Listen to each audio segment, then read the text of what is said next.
Jungle. Allez, bonjour à tous. Merci de nous retrouver pour ce rendez-vous hebdomadaire sur Sport FM. C'est tous les vendredis à partir de 14h. Dans le lit des éperviers d'LN2, nous sommes au numéro 47 aujourd'hui. Nous décryptons l'actualité des sélections, les joueurs, le staff technique, les COMEX, le COMEX et toute l'ambiance autour. Et dans le nid des éperviers, toutes catégories confondues. Au menu du jour, sélection U23 en question par son staff technique. Quelle solution pour la Fédération togolaise de football afin de rassurer les jeunes joueurs espoirs déçus par le dernier regroupement à Rabat? Le sélectionneur Hafizou Traoré, critiqué de toutes parts, veut encore s'accrocher. Jusqu'à quand pourrait-il tenir encore? C'est la question.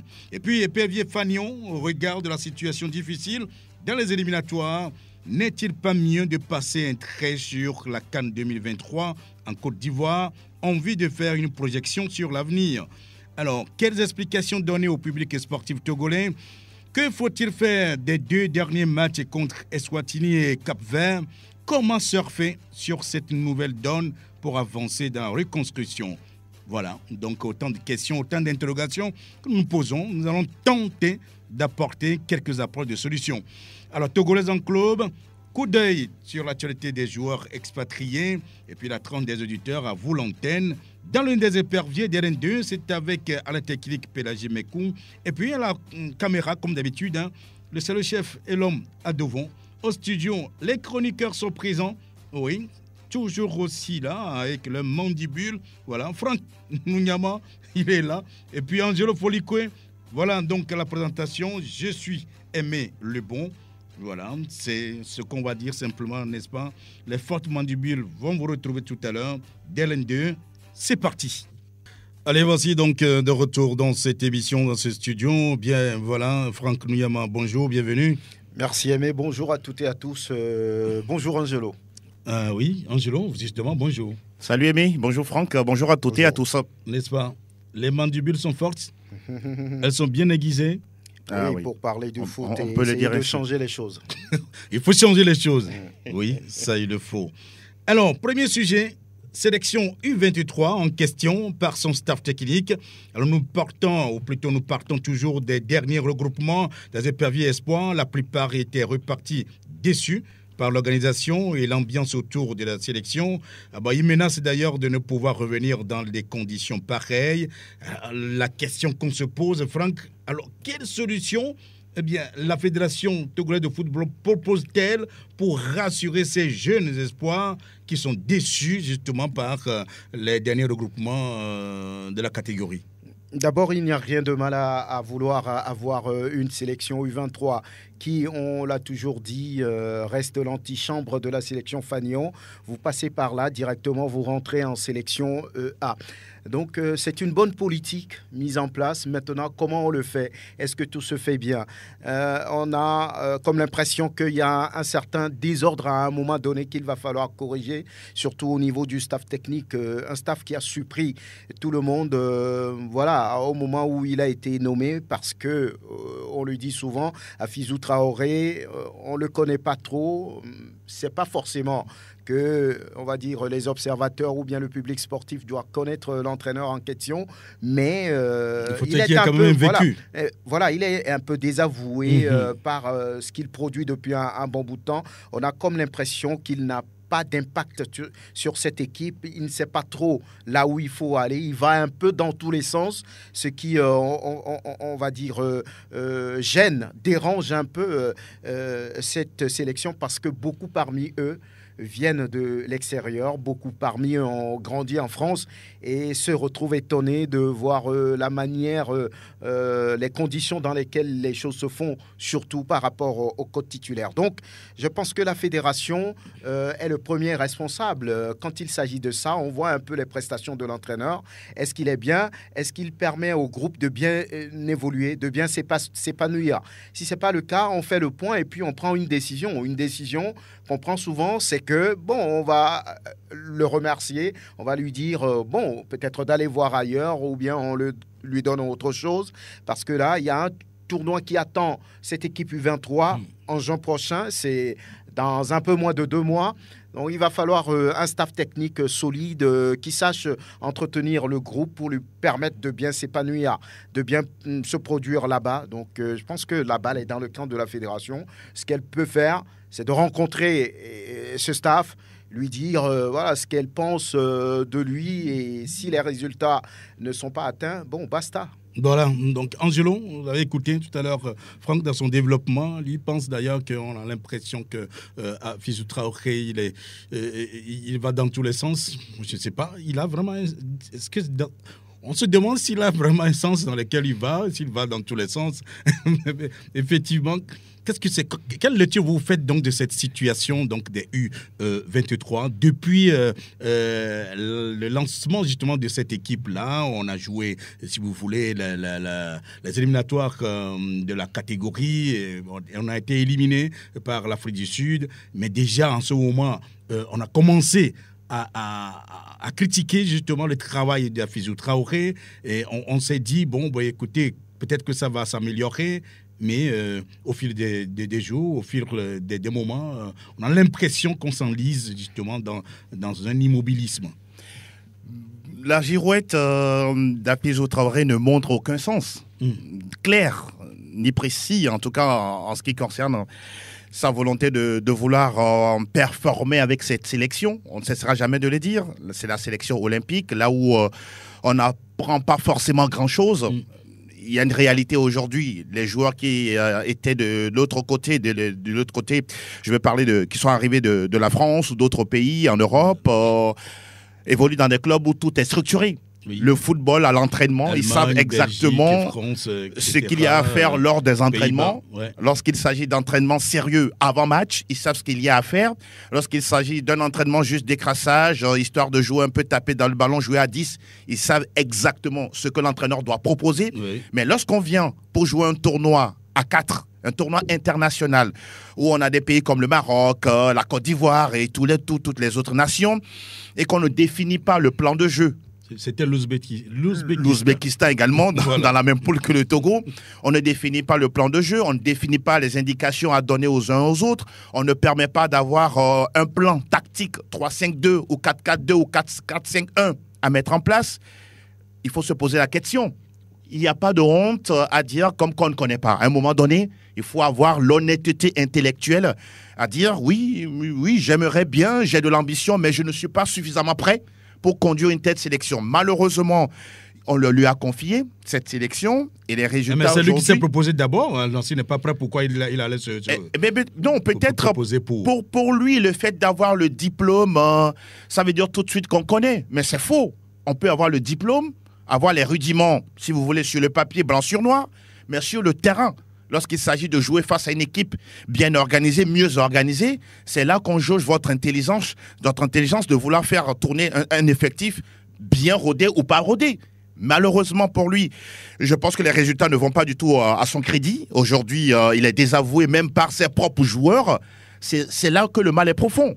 Si vos propres joueurs, ceux à qui vous devez donner des ordres, certes, vous allez passer des consignes ou des indications, mais qui ne sont pas à même de pouvoir les respecter sur le terrain, mais vous avez le pied dans votre chaussure. Hein. C'est compliqué de pouvoir marcher aisément. Aujourd'hui, moi, je dis que à la tête de ces différentes catégories de sélection, je le répète et je dirai toujours, il faut des formateurs, c'est-à-dire des gens rompus à la tâche, capables petit à petit de travailler avec ces jeunes-là qui, dans 2 ans, dans 3 ans, si je ne m'abuse, même dans 1 an, doivent intégrer la sélection nationale. Et quand il n'y a pas de rigueur, quand il n'y a pas de discipline, quand il n'y a pas d'ambition, on ne fera que naviguer. Je termine en disant, la fédération, elle est la seule, en tout cas, institution à mettre en place, en tout cas d'abord, cette sélection, mais aussi, elle est comptable du résultat du sélectionneur. Si à un moment donné, vous vous rendez compte que celui qu'on a choisi ne fait pas l'affaire, mais prenez vos responsabilités, remerciez-le et allez chercher quelqu'un qui est mieux rompu à la tâche pour avoir des résultats. N'oublions pas que le tournoi Maurice Révélo, ça commence le 5 juin, c'est dans quelques semaines seulement. Oui. Et donc le Togo doit être prêt pour pouvoir y aller. C'est important. Oui, alors justement, on sait, Franck, que dans ses postures, l'entraîneur Fizou, je ne sais pas comment lui-même ne réussit pas à faire cette lecture pour comprendre que, en tout cas, il est peut-être le malvenu ou bien sa position n'est pas confortable. Vous dire qu'il doit démissionner de lui-même? Oui, il aurait pu. Mais ça dépend aussi de comment il est venu. Comment est-il venu à la fédération? Il faut chercher à savoir. Comment est-il venu à la tête de cette sélection? Moi, j'ai toujours dit qu'il s'est proposé. En tout cas, on a ouvert peut-être... On n'a pas eu d'appel d'offres ici, à ce que je sache. Oui, bon, voilà. Et comment ça s'est fait? La question reste posée. Est-ce que c'est par affinité? Est-ce que c'est par complaisance? C'est vrai qu'on était un peu surpris, oui. Parce qu'au départ, on nous a dit... rappelons-nous toujours, disons, le début donc, de cette histoire de U23. C'était donc à Antalya. Oui. Et en ce moment-là, on nous avait clairement dit que c'est Paolo Duarte qui devrait diriger la sélection U23. C'est vrai qu'on s'était étonné. Est-ce qu'il aura le temps qu'il faut pour gérer donc, les deux sélections? Au premier abord, on se posait cette question. Et la preuve, c'est que quand ils étaient allés donc, à Antalya, c'était avec deux sélections. La sélection Fagnon et la sélection U23. Et vous avez vu donc que, oui, c'est vrai qu'à cette époque, on a pu réussir à faire quelque chose, mais déjà, les dates donc, des éliminatoires, aussi bien pour les éperviers A que pour les espoirs, étaient proches. Oui. Et donc, forcément, il fallait trouver quelqu'un d'autre. Et comme vous l'avez dit, on ne sait pas trop comment ça s'est fait. On a désigné quand même un staff technique. Oui, composé d'Afizou Traoré, Wadja Lantam et Keklot.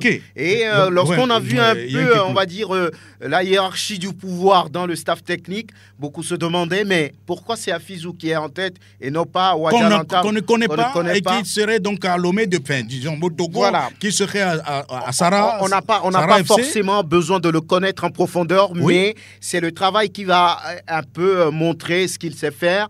Or, depuis qu'il est là, bon, c'est pas grand-chose. On n'a pas vu grand-chose. On n'a pas vu, comme j'ai dit il y a un petit moment, son impact sur cette sélection. On n'a pas vu en lui un homme qui est capable de tenir cette sélection qui constitue l'antichambre de la sélection Fagnon. Maintenant, ça parle beaucoup, mais il a dit qu'il a été agent de joueur, qu'il a fait ci, qu'il a fait ça. Lorsqu'on a fouillé, on n'a rien trouvé. Entre-temps, on n'a pas trouvé grand-chose. Voilà. Entre-temps, on avait parlé également d'Oloufade Adekambi qui était cité pour prendre cette équipe, mais il semble qu'il y a eu d'autres problèmes et lui, il a été barré. Donc aujourd'hui, je pense que c'est important d'avoir à la tête, comme j'ai dit, de cette sélection, quelqu'un qui soit rigoureux, quelqu'un qui sache là où il va. Vous posez la question, pourquoi lui-même, au vu de tout ce qu'il se passe, il ne remettrait peut-être pas le tablier. Voilà. C'est possible, oui. Voilà, pourquoi je pose aussi la question. Est-ce qu'il est venu de lui-même? Est-ce que c'est quelqu'un qui l'a poussé vers là? Est-ce que c'est quelqu'un qui l'a proposé? Est-ce que c'est par affinité? Quand on met tout cela bout à bout, on voit un peu de complaisance dans ce qui a été fait. Quand c'est comme ça, l'intéressé ne démissionnera pas de lui-même. Il faut lui dire clairement les choses. Monsieur, vous n'êtes pas à la hauteur, allez-y voir ailleurs. C'est simple, parce que là, on ne peut pas s'amuser avec la sélection U23. Et aujourd'hui, comme on l'a dit, la balle est dans le camp de la fédération. C'est à elle de décider. Il semble, aux dernières nouvelles, qu'elle a rencontré certains staffs. Peut-être c'est dans ce sens-là. Oui. Donc, que ça se fasse vite, quoi. Oui, bon, dans tous les cas, on sait qu'après, disons, les éliminatoires, l'élimination donc du Togo dans la catégorie B, il y avait eu déjà quelques remous par rapport à Fizou Traoré avec son staff. Et puis, la fédération aurait dit, bon, ok, il serait en sursis. En tout cas, le staff serait en sursis en ce moment. Avant même le tournoi de Rabat. Bon, maintenant que le tournoi de Rabat est passé et que les choses ont semblé s'envenimer et les problèmes se sont posés beaucoup plus, je crois que la fédération a obligation justement de prendre une décision. C'est aussi simple que ça. La fédération aujourd'hui a tellement de cheveux blancs. D'abord, il y a la sélection Fagnon qui engrange, pour ne pas dire englouti, tellement de millions en ce qui concerne l'organisation des matchs pour les éliminatoires. Mais pour quel résultat? Point d'interrogation. Ça, déjà, c'est un gros dossier que la fédération tente toujours de gérer. Parce que pour elle serait tellement contente et enthousiaste de voir la sélection évoluer et surtout avoir des résultats. Et surtout qu'on a les moyens qui sont disponibles. La dernière fois, on le disait même avant le début de cette double confrontation, l'État qui a mis en place justement l'avion présidentiel pour faire l'aller-retour de façon express. Et derrière, quand on voit les résultats qui sont en tout cas cochés sur le papier, ça ne donne pas vraiment, on pourra dire, cette volonté-là de continuer à faire les choses de cette façon. Si en cela on disait, quand on parle de la reconstruction, ça passe également par la sélection de petites catégories. Oui. Pour revenir encore à la sélection d'Afizou Traoré, oui, je me dis, on peut avoir les diplômes, mais quand vous considérez par exemple que les joueurs en matière de communication ne sont pas gérés comme il se doit, l'entraîneur qui a du mal à vraiment discuter avec les joueurs qui sont sous sa coupole, à pouvoir leur dire clairement les choses, ou soit encore aller un peu plus loin en discutant avec les adjoints par rapport à la feuille de route. Ça aussi, c'est une question. La feuille de route, c'est quoi la feuille de route pour Afizou Traoré? La mission, c'est quoi? C'est quoi exactement la mission? Est-ce juste être à la tête de la sélection U23? Bon, on participe à tel ou tel tournoi. Ou bien, c'est d'ici 1 an et demi, voire 2, sortir ne serait-ce que 4, 5, voire 6 joueurs capables d'intégrer la sélection de Paulo Duarte. Mais je crois que la mission était claire, l'objectif était clair. En mettant en place justement cette catégorie, et qui demeure aujourd'hui, en tout cas l'antichambre de la sélection A, c'était de faire en sorte que, parce que je crois que c'est ce que le manager général a expliqué, que oui, nous avons voulu, au lieu de venir tester les joueurs en sélection A, on a voulu mettre un projet en place qui permette à ce que nous puissions déjà travailler avec ces joueurs au niveau de la catégorie U23, pas forcément les résultats qui comptent, mais comment on peut faire la transition pour atteindre la sélection A. Ça veut dire que c'est une mission, c'est un objectif clair pour tous. Alors donc, si tel est l'objectif, il faudrait justement trouver les critères ou plutôt les conditions qui doivent amener à cela. La réalité, la triste aujourd'hui, c'est que les joueurs qui ont été prospectés et qui devraient normalement être dans cette sélection-là risquent de fuir la sélection, risque de ne même plus être... Le mot n'est pas trop fort, hein? Oui, mais si vous trouvez un synonyme encore plus corsé, ben on le prendra. Aujourd'hui, tous ces joueurs-là qui, heureusement, sont presque, pour moi, dans une certaine forme de fronde, ça, il faut avoir le courage de le dire. Ils ont le droit, parce que la mentalité avec laquelle ces jeunes-là évoluent de l'autre côté, ce n'est pas la même chose avec nos réalités. Ce sont des jeunes qui sont capables de vous dire tout en face de vous ce qu'ils pensent de l'entraînement, de la séance d'entraînement, de ce que vous avez mis dans le travail physique, tactico-technique. Parce que chez eux, à l'entraînement, dans les sous-catégories, peut-être les U17 ou les U23 ou la réserve, mais ils sont habitués à un travail spécifique. Mais quand on vient en sélection, on ne retrouve pas cela et qu'on ne trouve même pas mieux que ça, je pense que les joueurs sont en droit de se poser des questions et peut-être de décider de ne plus jamais revenir. Ce qui va peut-être encore donner plus de difficultés au manager général Serge Akakpo. Je ne sais pas quel discours va-t-il encore avoir à l'endroit de ces joueurs, entre guillemets, frondeurs, qui peut-être avec l'aide des parents ou non, vont dire « Ah tiens, ben, le Togo, on sait comment ça se passe, hein. On n'a plus envie de venir, on préfère se concentrer sur des probables convocations en équipe de Belgique, en équipe de France, en équipe d'Ouzbékistan, ou que sais-je encore ?» Oui, mais je crois que c'est à ça, c'est à cela justement Serge Akakpo est confronté, parce que déjà pour convaincre ses joueurs de venir s'essayer en sélection togolaise, il y a problème. Mais c'était déjà difficile. Ouais. Et quand il me raconte ses périples, ses péripéties, mais attends, c'est-à-dire que on se pose beaucoup de questions par rapport au travail qu'il est en train de faire. Il faut aller non seulement discuter avec les joueurs, il faut avoir les parents, il faut avoir les agents et tout cela, essayer donc de leur proposer, de leur expliquer un projet de carrière pour ces joueurs-là à l'international. Ce n'est pas facile justement de les avoir. Voilà la question qu'on se pose. Oui, c'est la question. C'est d'ailleurs pourquoi il est là. On estime que ayant été un joueur international qui a joué au niveau, qui a été même champion d'Europe des moins 19 avec la France. Tout à fait. Et qui a joué avec les Éperviers en tant que capitaine. Qui a été capitaine justement, jusqu'au junior. Voilà. Oui, je pense qu'il a l'étoffe pour aller convaincre des joueurs aussi récalcitrants. Parce que le football togolais ne séduit pas, on peut le dire. Oui. C'est difficile de convaincre un joueur qui a grandi dans les meilleures conditions en Europe de venir dans un football où les choses ne sont pas bien organisées. Et il va falloir pour lui d'être subtil, diplomatique, pour tenter de convaincre, essayer de convaincre ces joueurs-là. Maintenant, on sait que c'est un travail assez compliqué. Mais on lui a remis, on va dire, ce flambeau pour qu'il puisse le faire parce qu'on sait, comme j'ai dit, il a l'étoffe. Donc, ce n'est pas un travail facile. Lorsque vous voulez convaincre quelqu'un qui a été biberonné un peu dans le football européen, où tout est en place, où tout est mis à sa disposition, où il a les meilleurs formateurs, où il a les meilleurs éducateurs, où il a tout ce qu'il faut pour pouvoir bien évoluer, parce qu'il y en a parmi eux qui visent loin, qui veulent même jouer en équipe de France. Tout à fait. Donc, pour convaincre des gens comme ça, c'est vrai qu'ils ne sont pas âgés, ils ont 19 ans, ils ont 18, ils ont 20, mais ils ont, on va dire, une psychologie développée qui voit très loin déjà. Donc, je pense qu'il a du travail à faire, mais il doit le faire. Parce qu'on est un peu dans la reconstruction. On est en train de chercher les oiseaux rares qui viennent étoffer la sélection nationale pour de meilleurs résultats demain. Donc, je pense que c'est bien pensé. Maintenant, les difficultés sont là. Un staff technique qui se cherche, un staff technique qui n'arrive pas à convaincre. Je pense que c'est là où se trouve le nœud du problème. Et il va falloir vite réagir.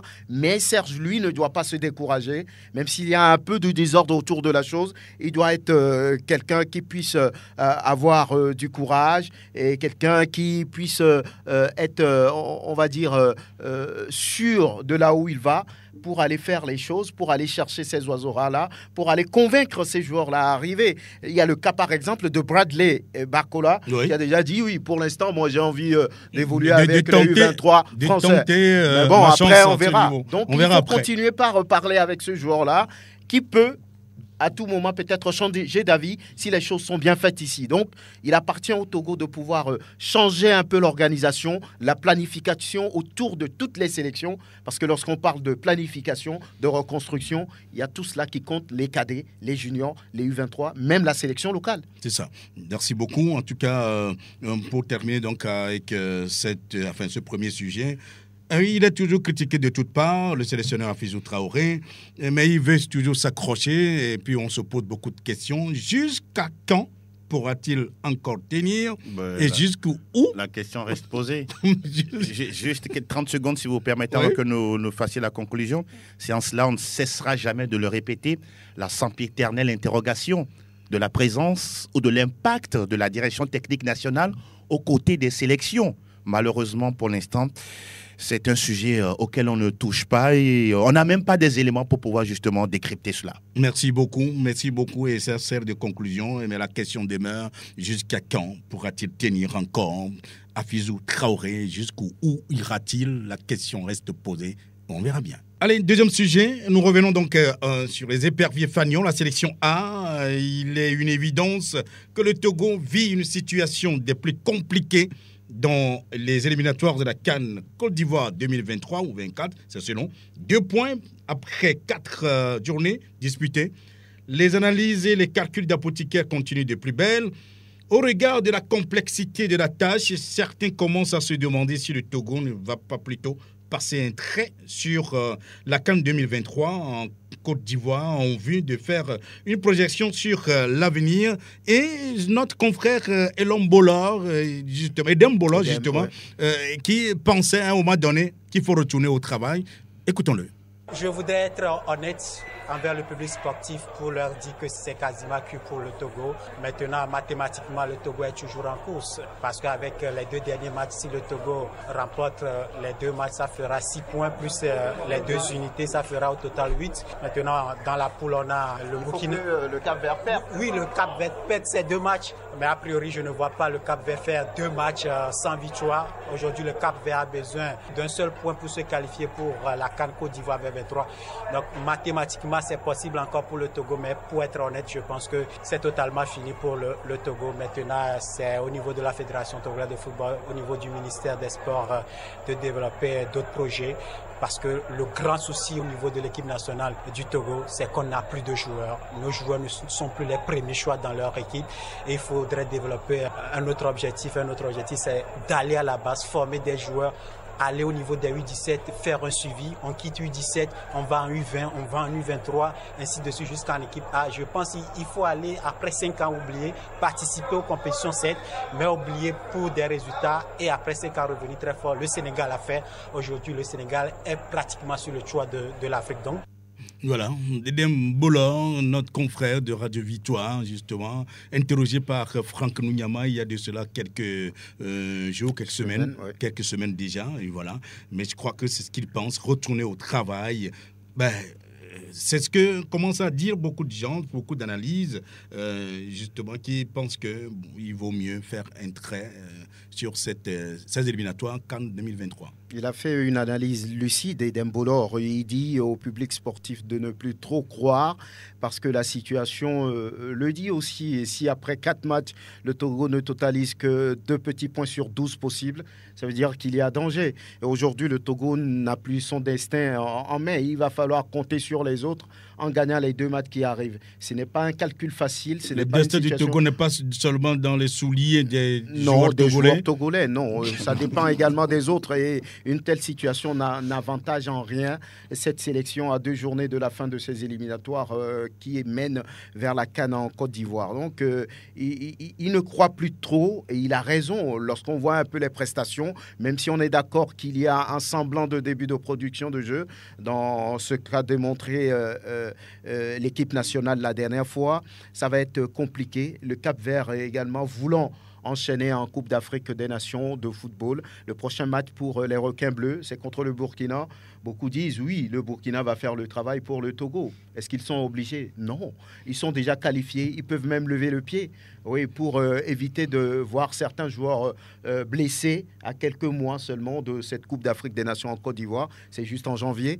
Donc, c'est très compliqué dans son analyse et on peut le comprendre. Maintenant, de l'autre côté, il dit d'oublier un peu, de vouloir coûte que coûte aller à la CAN, si ça vient, c'est bon, et de commencer le travail de façon rigoureuse, j'allais dire, passer par les U17, les U20, les U23, la sélection locale avant d'arriver en sélection Fanion. Donc c'est un processus recommandé lorsque on veut avoir un football performant au plus haut niveau dans la sélection première.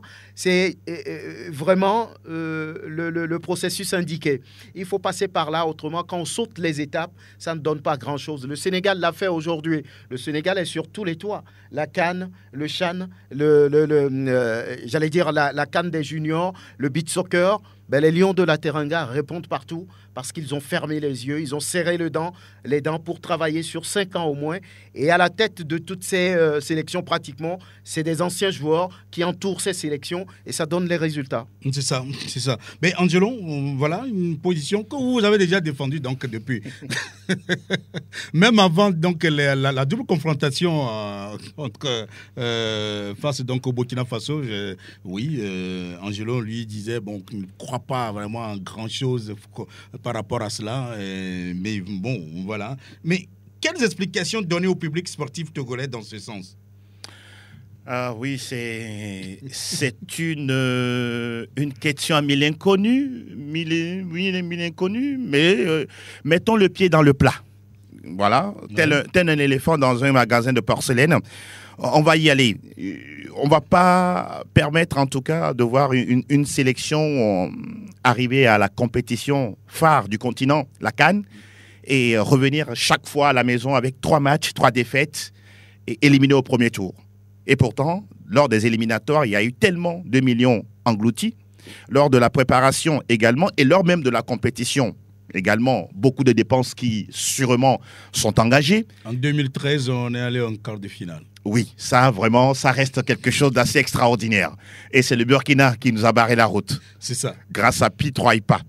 Et je me souviens que ce soir-là, je ne croyais même pas que le Togo était en quart de finale. Tellement la liesse était populaire dans la ville de Lomé, mais derrière, on s'est rendu compte qu'on a tellement trop fêté et on a oublié la suite. Comme d'habitude. Et on ferme la parenthèse. Pour revenir à la CAN, pour dire simplement que oui, moi je suis dans cette posture où on va essayer de gérer les 2 dernières journées de ces éliminatoires, histoire de ne pas être ridicule, mais au même moment, ça doit servir, je peux dire, de soubassement à l'équipe de Paulo Duarte, en se disant, dans 2 ans, la prochaine CAN en 2025, Paulo Duarte doit avoir son équipe pour aller dans la compétition, si jamais elle tient en 2025, même si sur les dernières minutes, la CAF est en train encore de réfléchir pour peut-être prolonger, voire même la CAN peut-être en 2026. Ça reste un autre sujet.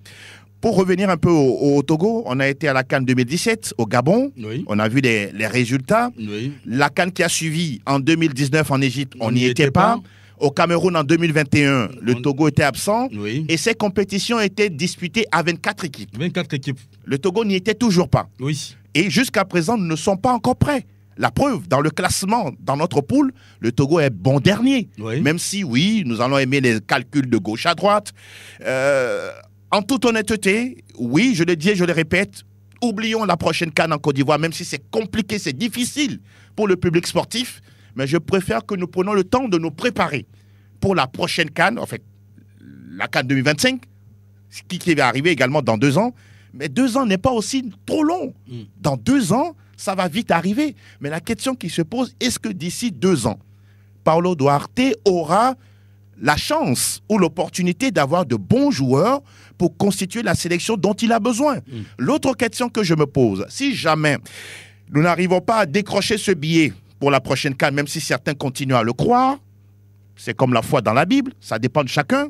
Oui, ça peut arriver. Bon, écoutez, oui, c'est ce que je dis. Ouais. Ça peut arriver. Puisque mathématiquement, on reste toujours en vie. Je suis d'accord. Le Togo est en vie. Je suis en vie. En vie. En vie. Oui. Bon, avec des problèmes respiratoires.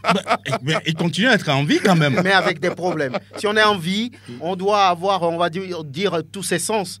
En vie là, c'est un peu compliqué. Mais n'oublions pas que dans la même poule du Togo, le Cap-Vert est ambitieux. Oui. Les Swatini également veulent écrire son histoire. Mais naturellement. Et donc, mais tout le monde est encore en vie. Mais pour le Togo, c'est plus compliqué. Même si c'est sous respiration artificielle, même si c'est sous respiration artificielle, eh bien le Togo reste encore en vie mathématiquement.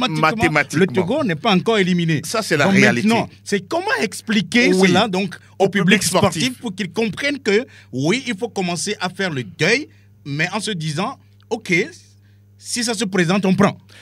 Ce qui est réel, et lorsqu'on prend le temps, en tout cas, d'écouter, d'être parmi le public lors des matchs, nombreux sont ceux-là, en tout cas, qui ne croient pas en cette qualification. Ils sont nombreux, en se disant, tiens, on a déjà grillé nos jokers, c'est compliqué aujourd'hui de pouvoir passer cette étape-là et avoir son billet pour la prochaine CAN en Côte d'Ivoire. Maintenant, oui, est-ce qu'il faut tout de suite s'avouer vaincu en disant que non, c'est grillé? Moi, ma posture, elle est claire. Je le dis et je le répète, oublions cette qualification ou bien ces éliminatoires.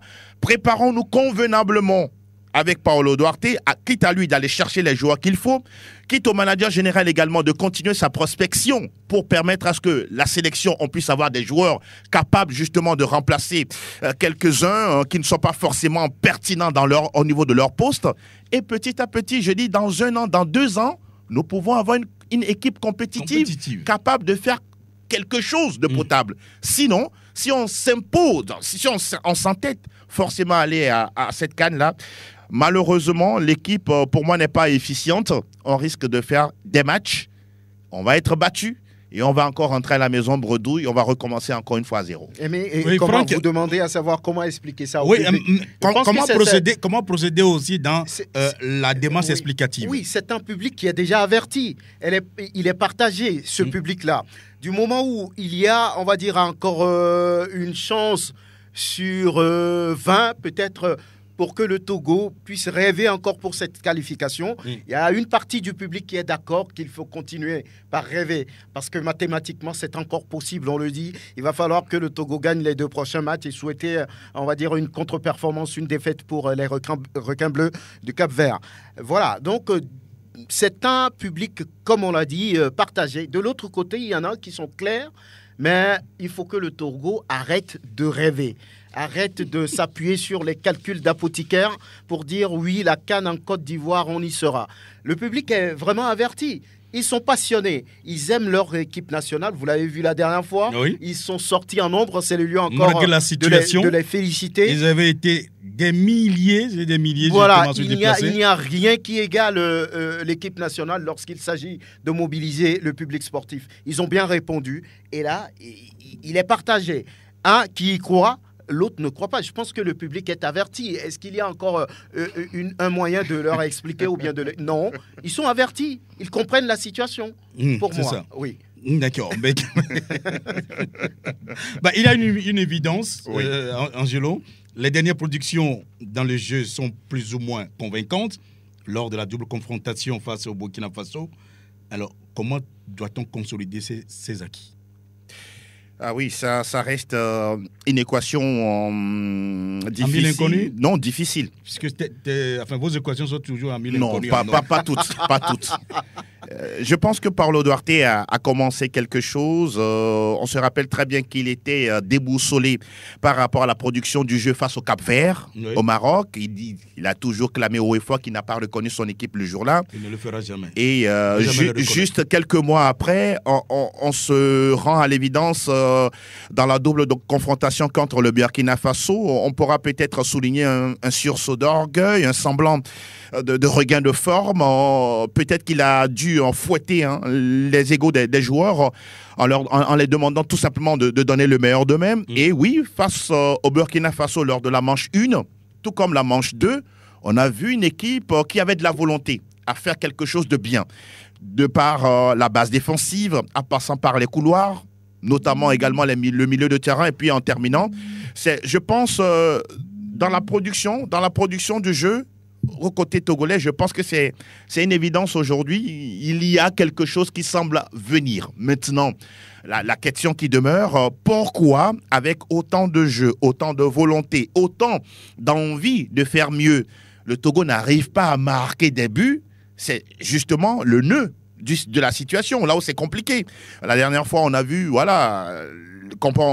le duo Kevin Denke, Labafodo. Après, on a vu Clidia Thibaut, Labafodo. Après, on a vu Ouro Agoro Ismaël également s'ajouter à Labafodo et à d'autres joueurs. C'est la combinaison gagnante pour l'instant qui manque à Paulo Duarte.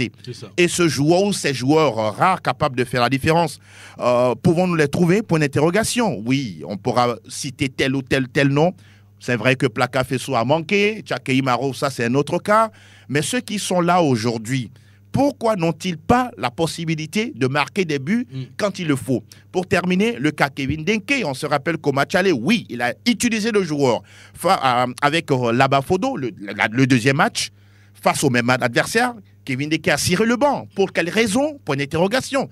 Et pourtant, ce même joueur, dans ce club, pratiquement, je dis pratiquement, il a les 75, les 80 minutes de jeu dans les jambes. Il marque des buts, il délivre des passes décisives. Donc, le choix également des joueurs lors de ces matchs-là incombe à Paulo Duarte et à l'ensemble de ses collaborateurs. Oui, mais Franck, alors dans ce cas, que faut-il faire des deux derniers matchs contre Eswatini et Cap-Vert?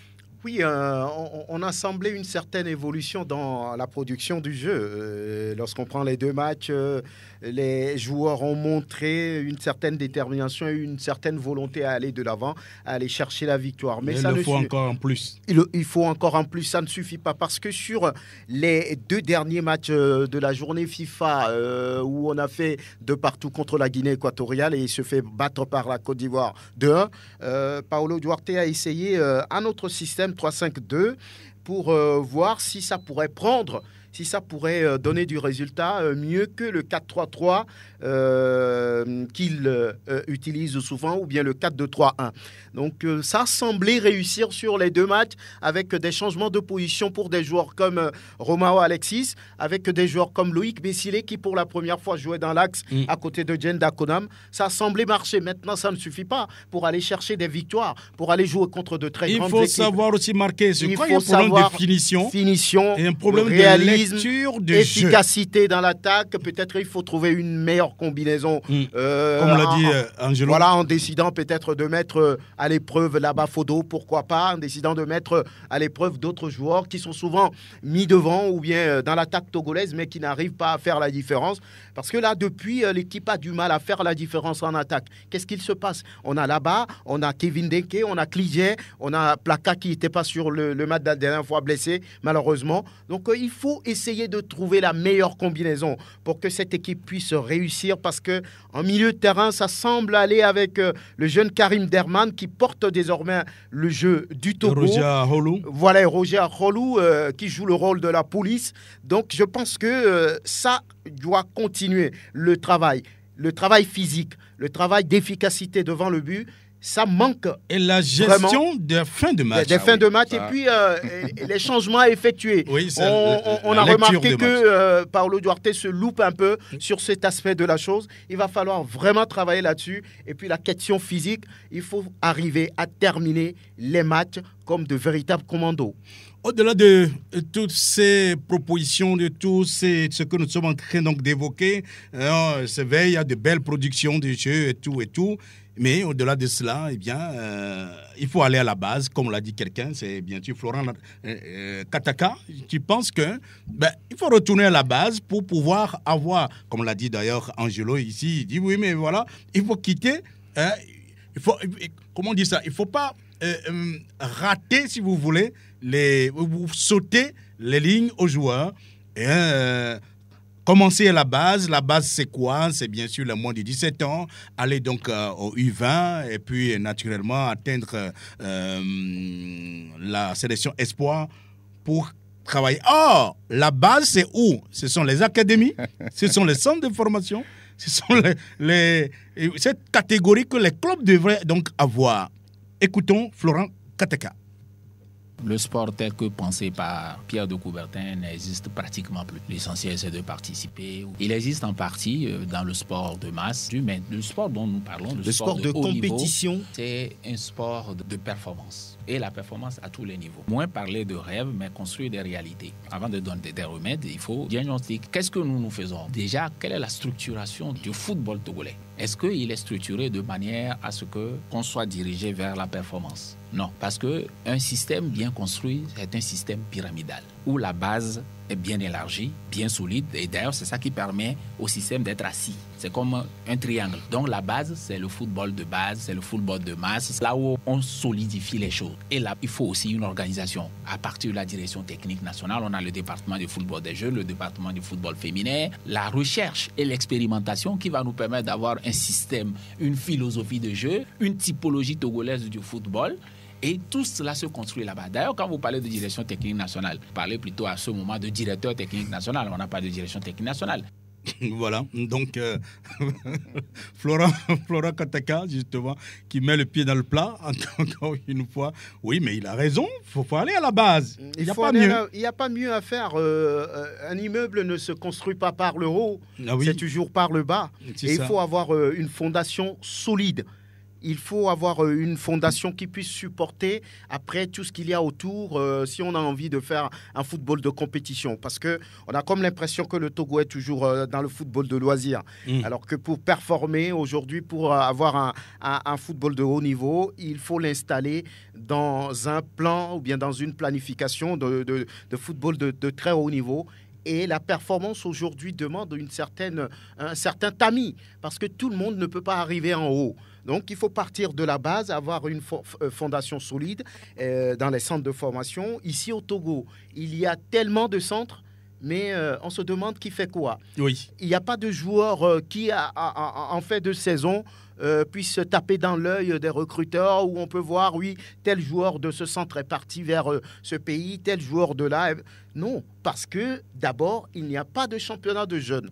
Lorsque les recruteurs veulent chercher des jeunes, ils se demandent quelle est l'expérience du joueur. A-t-il joué dans un championnat de jeunes? Le Togo n'est pas à ce niveau. Donc, quelqu'un qui présente un joueur de moins de 17 ans qui a déjà 2 ans de championnat, qui a déjà 3 ans de championnat dans les pieds, on le choisira par rapport à un Togolais qui vient d'un centre de formation. Donc, c'est tellement important de partir de ce niveau, la base, pour construire tout ce qu'il y a à construire. Mais ce que vous dites tout à l'heure, c'est vrai qu'il y a tellement de centres, mais il n'y a que 2 qui sont reconnus.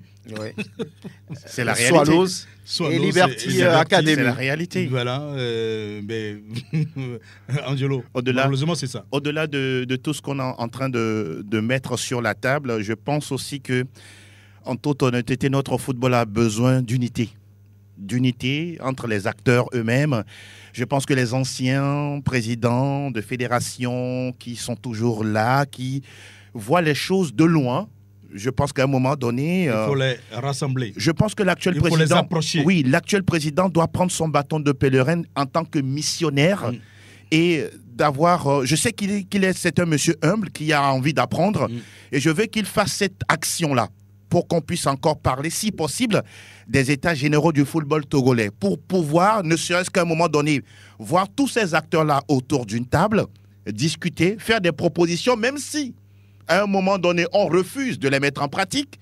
Mais il faut au moins les écouter. Les écouter, ouvrir leur cœur par rapport aux rancœurs qu'ils ont. Leur permettre de faire un déballage.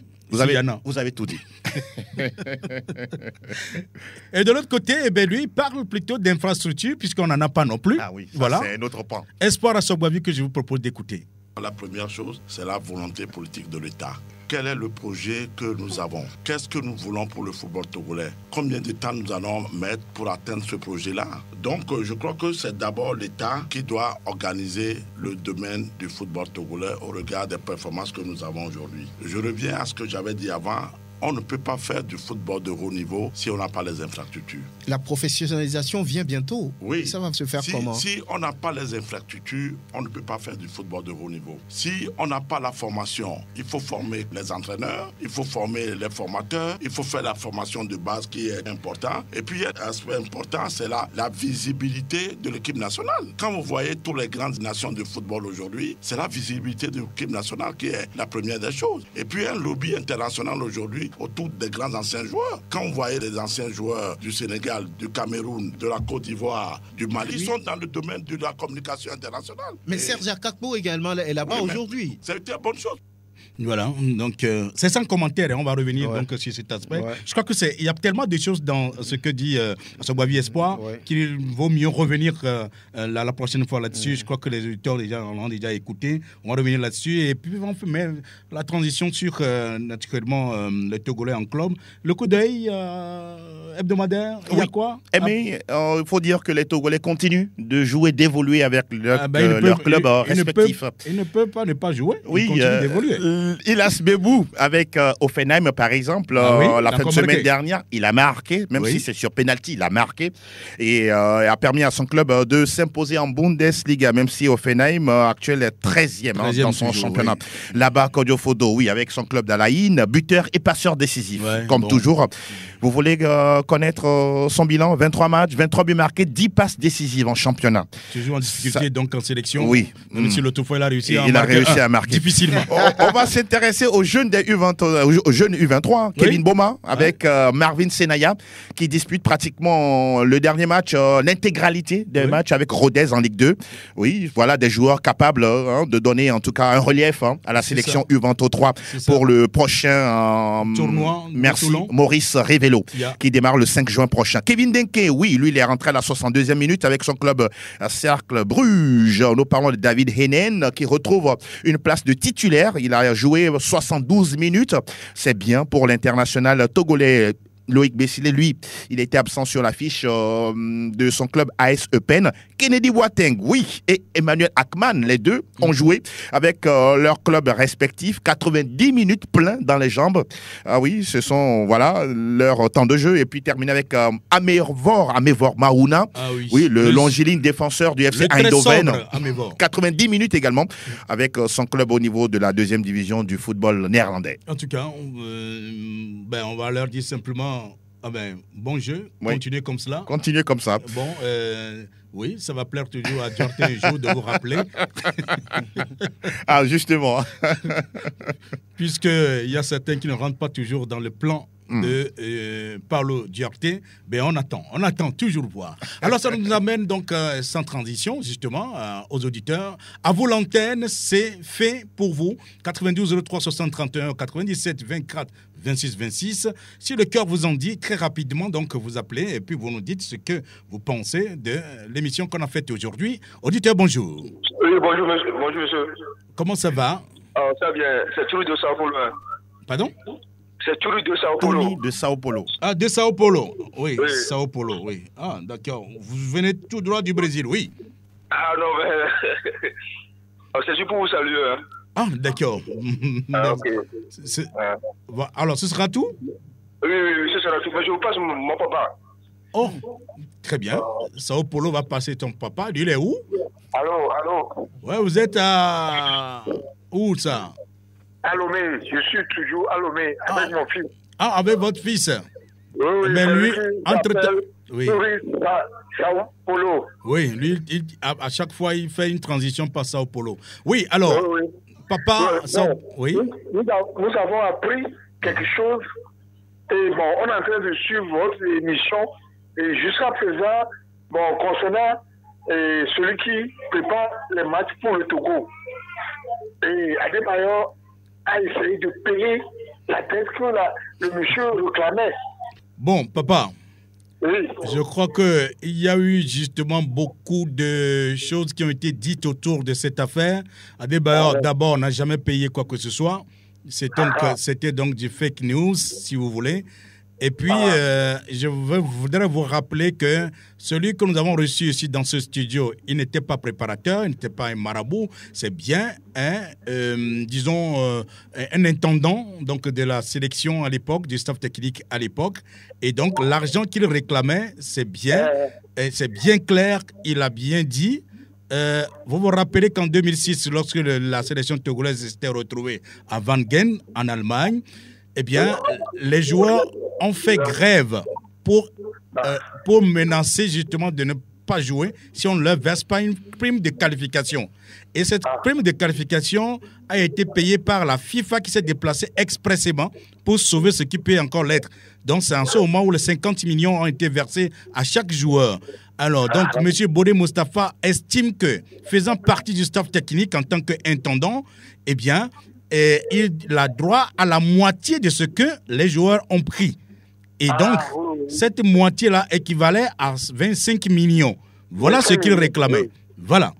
Je crois que j'ai été encore clair. Merci. J'ai bien compris. Merci. Merci à vous également. Un dernier auditeur, peut-être, si c'est possible. 92 03 60 31, 97 24 26 26. Oui, ça y est. On nous permet d'en avoir un. Bonjour. Bonjour, allô. On vous appelle? Jean. Oui. Jean nous appelle d'où? Je suis à Adide Gomé. Bon, on vous écoute. Je salue Franck et Angelo. Bonsoir. Oui. Ce que vous faites, vous deux là, si tous les Togolais seront comme ça, notre pays sera comme l'Allemagne et la France. Ah, merci. Pas la vérité. Ah, d'accord. La vérité, vous dites, moi, franchement, ça me va droit au cœur. Que je vous bénisse. Merci. Merci beaucoup, Jean. Donc, il nous appelle Daddy de Gomé. Et on dit quoi? Reine, on dit quoi? C'est bon? Très bien. Alors, on va conclure très rapidement. Avec Franck, c'est fini pour aujourd'hui. Ça a été un plaisir d'être là et de parler du foot national et d'essayer de trouver des solutions pour que ça avance. Oui. Angelo? Tout le plaisir, Aimé, nous ne cesserons jamais de le dire, c'est notre pays, c'est notre sport et nous serons toujours là comme des guerriers pour le défendre et surtout en parler en bien. Et c'est ce que nous souhaitons tout simplement. Dans tous les cas, on va se retrouver vendredi prochain à la même heure, dans le même studio justement. Avec le même plaisir. Également. Alors, à la technique, merci à Pélagie Mekoun justement d'avoir géré les choses de l'autre côté. Ici, eh ben, il est là et c'est lui qui fait toujours la migration vers le site. Et l'homme à devant, c'est le chef. Et bien sûr au studio, Angelo et Franck, les fortes mandibules. Je suis Aimé Le Bon. À plus tard.